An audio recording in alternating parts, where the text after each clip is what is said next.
In this video, we dive into a tense encounter that starts off routine but quickly takes an unexpected turn. A female officer approaches a vehicle during a traffic stop.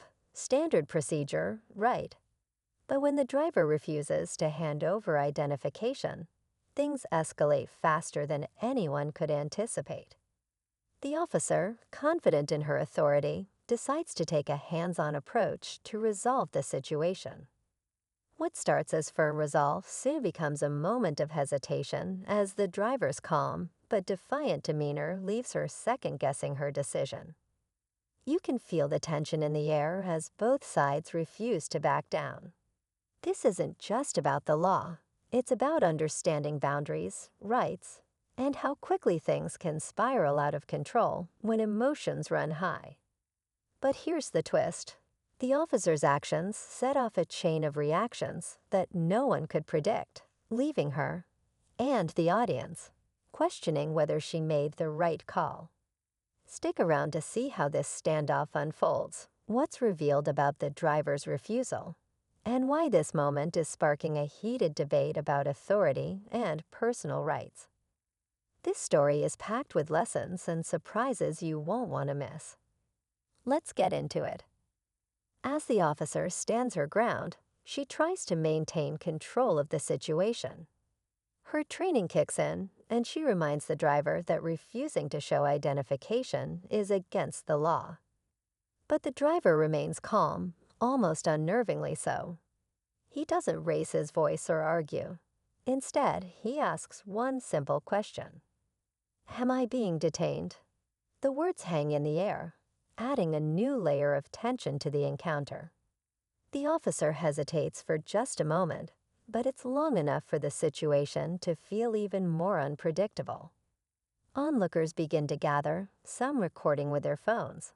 You can hear faint murmurs in the background, and it's clear that this interaction is no longer just between the officer and the driver. This is becoming a public spectacle, and both sides seem to realize it. The officer decides to press further, her voice firm but not aggressive, insisting the driver comply. But he stands his ground, still composed, almost as if he's waiting for her next move to make a point. What's driving his refusal? Is it a matter of principle, or is there something more he's hiding? The questions pile up as the scene becomes more intense, leaving everyone guessing what's coming next. The driver's calm defiance starts to unnerve the officer. She radios for backup, her voice steady but carrying a hint of urgency. As the seconds tick by, the tension grows thicker. The crowd around them has swelled, phones pointed at every move. Some are whispering, others boldly commenting on the situation. The officer's every decision feels magnified, and she knows any misstep could go viral within moments. Meanwhile, the driver sits in his car, seemingly unaffected by the growing commotion. His hands remain visible on the steering wheel, a clear attempt to avoid escalating the encounter. Yet his words are measured and deliberate, pushing back against the officer's authority without outright hostility. "I know my rights," he says, his tone steady. But the officer isn't sure whether it's confidence or something more calculated. Is he trying to bait her into overreacting? Or is this truly about standing up for his principles? Then there's the crowd. Some seem to side with the driver, shouting phrases like, "You don't have to show ID." Others encourage the officer, telling her to do her job. The standoff now has an audience, but with each passing second, the pressure mounts. The question lingers, who will make the next move? The sound of approaching sirens breaks through the murmurs of the crowd, signaling the arrival of backup. Two more patrol cars pull up, and officers step out, scanning the scene with sharp, assessing eyes. The original officer takes a step back, briefing her colleagues in hushed tones. The driver remains in his car, still unmoving, his gaze steady but unreadable. The tension has reached a boiling point, and the atmosphere is electric with anticipation. One of the backup officers approaches the vehicle with a different strategy. His tone is calm but firm, trying to de-escalate without losing control of the situation. "Sir, we need to understand what's going on here," he says. But the driver only repeats his earlier question. "Am I being detained?" His unwavering stance frustrates the officers further, their authority now openly questioned in front of an ever-growing crowd. The scene feels like it could snap at any moment. An officer places his hand on the car door, but the driver locks it, his movements precise and deliberate. The crowd erupts in a mix of cheers and jeers, the tension feeding their reactions. Everyone is waiting to see who will take the next step, and whether it will end in chaos or clarity.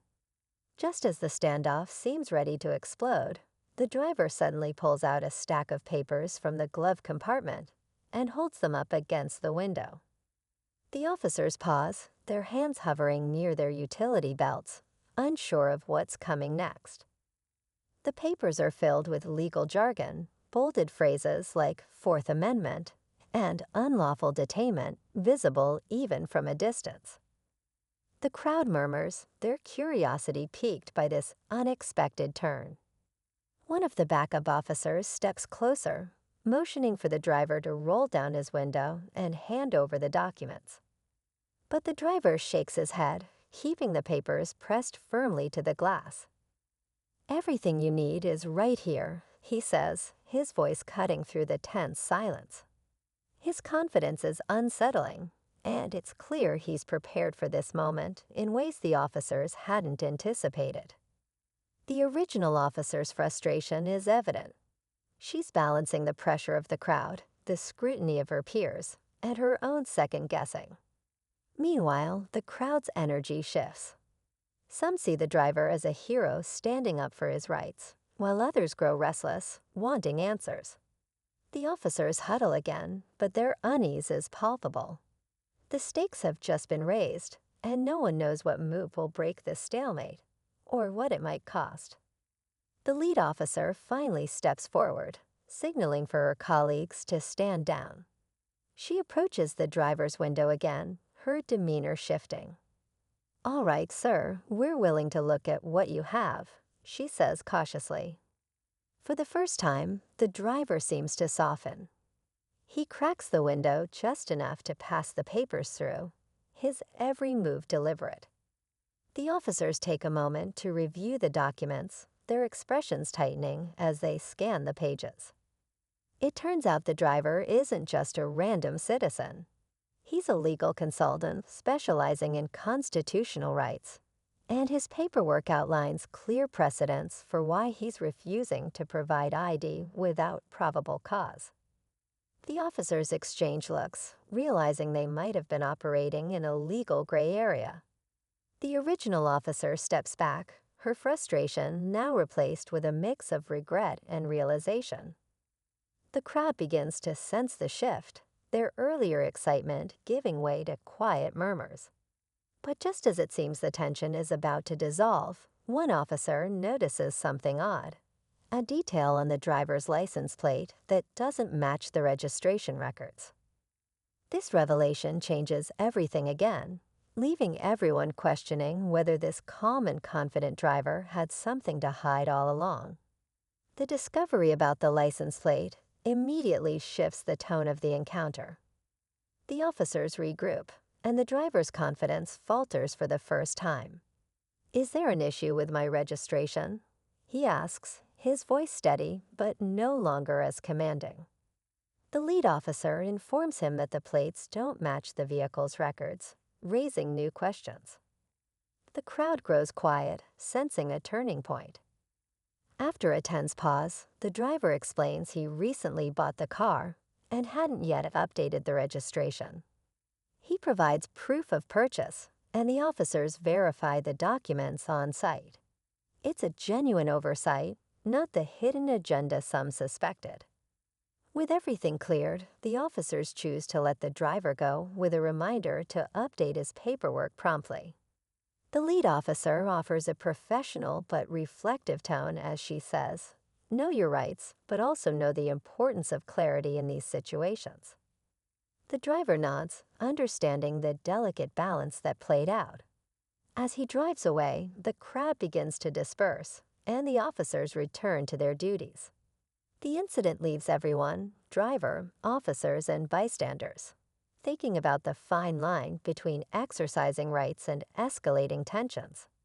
It's a lesson in patience, preparation, and perspective for all involved.